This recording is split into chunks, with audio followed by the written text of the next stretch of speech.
দর্শক ever care হাসপাতালে আছেন আমাদের সহকর্মী আলিমুজ্জামান সাফওয়ান, সেখান থেকে সরাসরি যুক্ত হচ্ছেন তিনি আমাদের সাথে।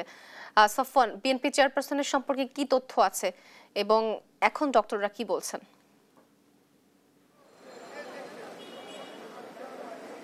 এই মুহূর্তে আমরা এভার কেয়ার হাসপাতালে অবস্থান করছি এবং গতকাল যেই সংবাদ সম্মেলনটি করা হয়েছে আনুষ্ঠানিকভাবে, তারপর কিন্তু আসলে বেগম খালেদা জিয়ার সার্বিক যে খোঁজখবর সেটি কিন্তু আসলে খুব একটি অবনতির দিকে যায়নি, অর্থাৎ তিনি কিন্তু ধীরে ধীরে আসলে পর্যায়ক্রমে উন্নতির দিকে যাচ্ছে, এমনটি কিন্তু আমরা আসলে সর্বশেষ জানতে পেরেছি। তবে তিনি কিন্তু এখনও আসলে পণ্য অবস্থায় আছেন, আশঙ্কার বাইরে কিন্তু তিনি এখনও নয়। তবে তার যেই পরিচর্যা সেটি কিন্তু একেবারে নিবিড়ভাবে করছেন দেশি বিদেশি ডাক্তাররা, এবং আসলে দলীয়ভাবে যে নির্দেশনা নেতাকর্মীদেরকে দেওয়া হয়েছে সারা দেশব্যাপী তার জন্য সবাই যার নিজ নিজ অবস্থানে থেকে যাতে দোয়া করে সেই অবস্থান।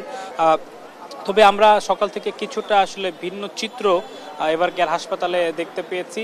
বিভিন্ন জায়গা থেকে নেতাকর্মীরা হাসপাতালে এসে আসলে ভিড় করছেন। তবে যদিও তারা বলছেন যে আসলে খালেদা জিয়ার প্রতি তাদের যে আবেগ সেই জায়গা থেকেই কিন্তু তারা এসেছেন তার খোঁজ খবর নেওয়ার জন্য। তো এই ক্ষেত্রে আমরা দেখতে পেয়েছি যে বেলা বাড়ার সঙ্গে সঙ্গে কিছুটা আইন শৃঙ্খলা বাহিনীর সদস্যদের উপস্থিতিও বেড়েছে। তারা কিন্তু এভার কেয়ার হাসপাতালের সামনের যে মূল ফটকটি রয়েছে সেখানে অবস্থান নিয়ে নিরাপত্তার কাজটি করে যাচ্ছেন এবং দলীয় কর্মীদের নিরুৎসাহিত করা হচ্ছে তারা যেন আসলে ভেতরের দিকে যাওয়ার চেষ্টা না করে এবং এই যে হাসপাতালের বাইরের জায়গাটি থেকে যাতে তারা চলে যায়। তবে বেগম খালেদা জিয়ার সার্বিক খোঁজখবরের বিষয়ে কিন্তু বিএনপির পক্ষ থেকে আজকে আনুষ্ঠানিকভাবে কোনো তথ্য গণমাধ্যমে জানানো হয়নি এবং গতকালের চিত্র আমরা যেটি দেখেছিলাম যে বিভিন্ন স্তরের নেতাকর্মী ছাড়াও বিভিন্ন রাজনৈতিক দলের ঊর্ধ্বতন শীর্ষস্থানীয় নেতাকর্মীরাও কিন্তু এসেছিল বেগম খালেদা জিয়ার খোঁজখবর নেওয়ার জন্য।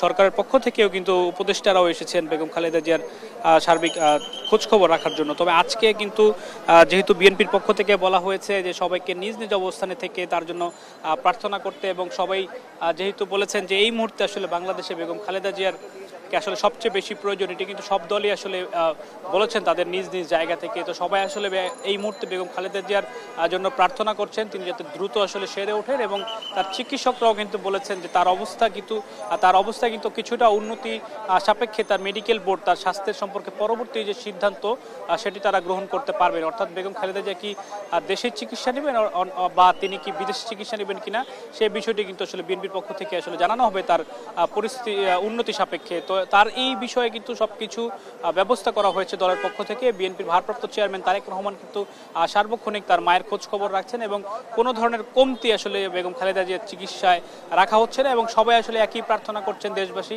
যাতে খালেদা জিয়া দ্রুতই আসলে সেরে ওঠে। তো আমার কাছে এভার কেয়ার হাসপাতাল থেকে এখন পর্যন্ত এই ছিল সর্বশেষ।